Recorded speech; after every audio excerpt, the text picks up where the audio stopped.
तो मेरे यूएफसी के चाहने वालों, कैसी रही fight Justin Gaethje versus paddy पिम्बलेट की। जिन जिन लोगों ने ये इवेंट मिस करा है, सबसे ज्यादा रिग्रेट उनको होने वाला है। अगर जिन्होंने फाइट्स नहीं देखी, प्लीज जाके उस फाइट्स के हाइलाइट्स देखो या फिर वो पूरी फाइट्स देखो। और काफी समय बाद ऐसी फाइट देखने के बाद जो भी यूएफसी के फैंस है उनमें वापस से जोश आ चुका है, क्योंकि आने वाले संडे में भी होने वाला है यूएफसी का 325 इवेंट। उस इवेंट का भी मैं लाइव स्ट्रीमिंग करूंगा और आने वाले हफ्ते में सारे उसके रिलेटेड ही वीडियो आएंगी।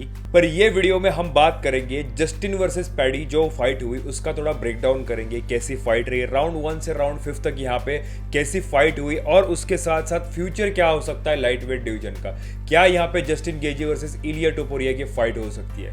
यहाँ पे इलिया टोपुरिया ने कॉल आउट करा है, अरमान सारुकियान ने कॉल आउट करा है, सारे बंदों ने यहाँ पे कॉल आउट करा है जस्टिन गेजी को। तो किसके साथ यहाँ पे फाइट हो सकती है, क्या पॉसिबिलिटीज है। अक्सर हम बात करते हैं कि इसकी फाइट होगी, उसकी फाइट होगी, पर जब यहाँ पे रिजल्ट्स आते हैं तब सिनेरियो पूरा चेंज होते हुए दिखता है। और शॉन ओमेली वर्सेस सॉन्ग एडोंग की जो फाइट हुई उसमें ऐसा लोग बोल रहे हैं कि रॉबरी हुई। जब मैंने ये फाइट देखी तब मुझे ऐसा लगा कि कहीं ना कहीं यूएफसी ने डिल्यूजनल डिसीजन ले लिया है। इसके ऊपर भी हम थोड़ा समझेंगे। तो ये सारे टॉपिक्स मैं कवर करूंगा मेरे दोस्तों, और ऐसा यूएफसी और कॉम्बैट रिलेटेड अपडेट्स के लिए चैनल को सब्सक्राइब कीजिए, एमएमएफ फाइट वाला।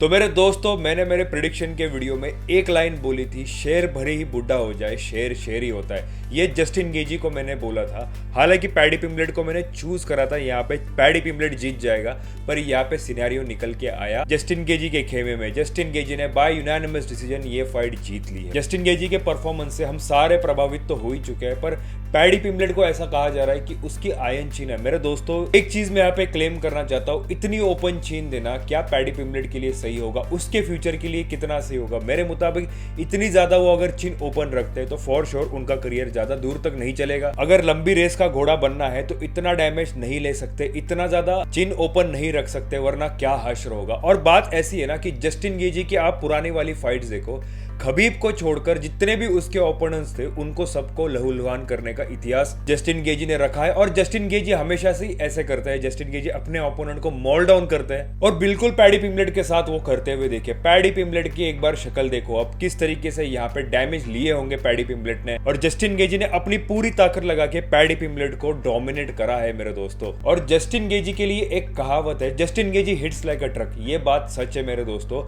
स्टेप आउट करके वो पंचेस डाल रहे थे। आपको एक चीज बॉक्सिंग के बारे में बताता हूं, जब भी कोई स्टेप इन और स्टेप आउट यहाँ पे जस्टिन गेजी कर रहे थे और अपर कट्स की यहाँ पे बारिश लगा दी थी पैडी पिम्बलेट के ऊपर। और फाइट के बारे में बात करें तो जस्टिन गेजी के पास बहुत सारे ऐसे मौके थे जिसमें पैडी पिम्बलेट नॉकआउट हो सकते थे। सेकेंड राउंड के एंड में जस्टिन गेजी उनको नॉकआउट कर सकते थे, पर कहीं ना कहीं ग्राउंड पे नहीं जाना चाहते थे पैडी पिम्बलेट के साथ, और वैसी फाइट नहीं करना चाहते थे। तो वो तुरंत बाजू हट के वापस से स्टैंड अप पोजीशन पे फाइट करना चाहते थे, और वैसा ही करा उन्होंने। पर यहाँ पे बहुत सारे मौके हुए, फर्स्ट राउंड में भी हुआ, सेकंड राउंड में हुआ, फोर्थ राउंड में भी एक मौका ऐसा मिला था जस्टिन गेजी को कि पैडी पिम्बलेट को वो नॉकआउट कर सकता है। खैर, जस्टिन गेजी और पैडी पिम्बलेट ने अद्भुत प्रदर्शन किया अपने स्किल्स का। और बात करें पैडी पिम्बलेट की तो कहीं ना कहीं एक्यूरेसी बहुत ज्यादा मिस दिख रही थी मुझे। एक एक्यूरेसी होती है फाइटर्स की, जब वो किक लैंड करता है, जब वो एल्बोज लैंड करता है, या फिर पंचेस लैंड करता है, या फिर हुक ओवरहैंड, ये सारी चीजें लैंड करता है, तो उसमें एक एक्यूरेसी होनी चाहिए। पैडी पिम्बलेट के पास वो एक्यूरेसी कम पड़ती हुई दिख रही थी। जस्टिन गेजी जिस तरीके से उनको पंचेस दे रहे थे, पैडी पिम्बलेट बहुत ज्यादा कंकशन में दिख रहे थे और वॉबल भी हो रहे थे। इसकी वजह से एक चीज आपने नोटिस करी होगी, पैडी पिम्बलेट हर बार फिसल रहे थे। It is just because of concussion. जब भी आपके फेस पे ऐसे हिट्स पड़ती है तब आपका ब्रेन फंक्शन करना बंद हो जाता है, और कई बार तो स्लो डाउन हो जाता है। आपने एक चीज नोटिस करी होगी, पैडी पिम्बलेट बहुत ज्यादा स्लो डाउन दिख रहे थे ये एंटायर फाइट में। उसके पीछे का रीजन बड़ा ही क्लियर है, जस्टिन गेजी के पंचेस, जिस तरीके से वो लैंड कर रहे थे, इनिशिएट कर रहे थे अपने पंचेस को एक्यूरेसी के साथ, और पैडी पिम्बलेट चाह कर भी एक्यूरेसी के साथ पंचेस लैंड कर नहीं पा रहे थे, और उसका खामियाजा उसको भुगतना पड़ा। इस फाइट में बहुत सारे ऐसे मोमेंट्स हुए जिसमें हमें लगा ही था कि नॉकआउट हो जाएगा, नॉकआउट हो जाएगा, पर ऐसा नहीं हुआ मेरे दोस्तों। इस फाइट में कई बार ऐसे मौके मिले थे जिसमें ऐसा लगा था कि जस्टिन गेजी भी नॉकआउट हो सकता है, ऐसा लगा था कि पैडी पिम्बलेट भी नॉकआउट हो सकता है, और पैडी पिम्बलेट नॉकआउट हो सकता था, और ये मौके जस्टिन गेजी के पास थे।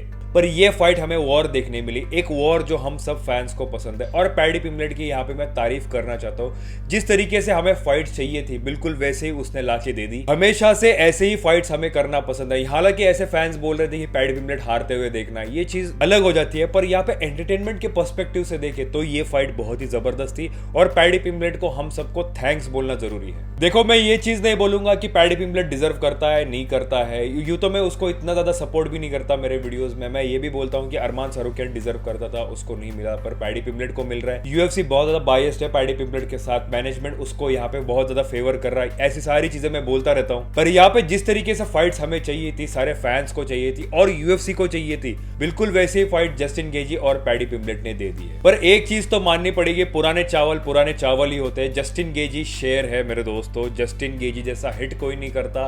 पर अगर Justin Gaethje hits like a truck तो Ilia Topuria hits like a train. अब बात हो रही है इलिया टोपुरिया की। मैंने कमेंट में ये कोट पढ़ा था कि if Justin Gaethje hits like a truck then Ilia Topuria hits like a train. ये बात सच है मेरे दोस्तों। अगर ये सिनेरियो इलिया टोपुरिया के साथ होता तो ये फाइट 2 राउंड के आगे भी नहीं जाती। इलिया टोपुरिया इन दोनों में से किसी के साथ भी फाइट हो जाती, उसको वो नॉकआउट कर सकता है। और अब बात हो रही है जस्टिन गेजी वर्सेस इलिया टोपुरिया की। डेना व्हाइट का जो प्लान होता है, हमेशा जस्टिन गेजी या फिर ऐसे फाइटर्स कहीं ना कहीं उसको डिस्टर्ब कर देते हैं। डेना व्हाइट का प्लान यूं था कि पैडी पिम्बलेट को सुपरस्टार बनाना है, पैडी पिम्बलेट को आगे लेकर जाना है, पर पैडी पिम्बलेट बुरी तरीके से हार गए।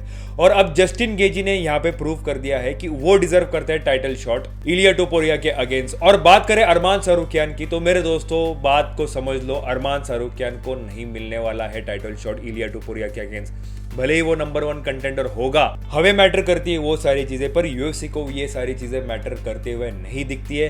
तो यहाँ पे फाइट हो सकती है जस्टिन गेजी वर्सेस इलिया टोपुरिया। तो क्या ये व्हाइट हाउस इवेंट में हो सकता है इवेंट? तो मुझे ऐसा लग रहा है कि जस्टिन गेजी यूएस से बिलोंग करते हैं और व्हाइट हाउस इवेंट के लिए उनको अमेरिकन फाइटर्स की जरूरत है। और इंटरम लाइटवेट चैंपियन तो जस्टिन गेजी बन ही चुके हैं और आने वाले 6 महीने तक वो रेस्ट करेंगे और जून में यहाँ पे इलिया टोपुरिया के साथ वो फाइट करने के चांसेस है। और यूएफसी पूरी कोशिश करेगी कि जस्टिन गेजी वर्सेस इलिया टोपुरिया यहाँ पे फाइट हो जाए।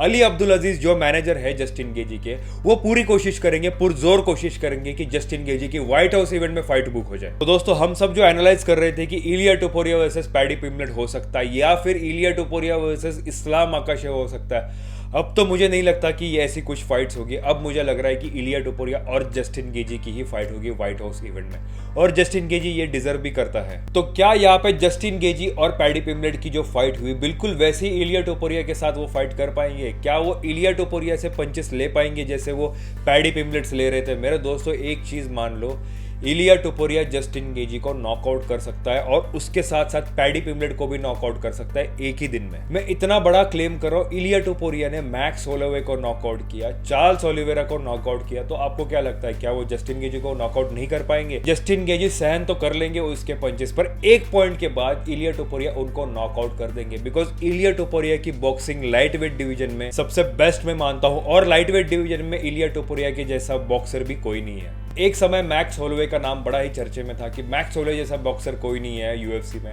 पर दोस्तों इलिया टोपुरिया ने ये सारे डाउट हमारे क्लियर कर दिए हैं। तो मेरे दोस्तों, कुर्सी की पेटी बांध लो, यूएफसी के सारे इवेंट्स बैक टू बैक अब होने वाले हैं। ये वाले संडे में भी इवेंट होने वाला है, Alexander Volkanovski versus Diego Lopez की फाइट। और दोस्तों, और एक अपडेट यहाँ पे बात करना चाहता हूँ सॉन्ग योडोंग वर्सेस शॉन ओमेली के बारे में। जब ये फाइट देख रहा था, मैं लाइव स्ट्रीमिंग पे था, इतना ज्यादा डिसअपॉइंटमेंट हुआ है मुझे, इतना ज्यादा बायसनेस यूएफसी क्यों कर रही है शॉन ओमेली को इतना फेवर करके। सॉन्ग योडोंग यहाँ पे सारे राउंड्स डोमिनेट कर पा रहा था। हालांकि थर्ड राउंड शॉन ओमेली ने यहाँ पे पॉइंट ज्यादा लिए हैं, फर्स्ट राउंड और सेकंड राउंड सॉन्ग योडोंग जीत चुके। तो मुझे ऐसा लगता है ये कहीं ना कहीं रॉबरी लगती है, बहुत ज्यादा डिल्यूजनल यहाँ पे यूएफसी का मैनेजमेंट और जो रेफरीज थे। ऐसा लगता है मुझे कि इन्होंने इस तरीके से डिसीजन लिया है। आपको क्या लगता है कमेंट सेक्शन में मुझे जरूर बता देना। मैं मिलता हूँ आपको कुछ नए अपडेट के साथ नई वीडियो में, तब तक के लिए मैं आप सबका अलविदा लेता हूँ और साहिल साइनिंग ऑफ।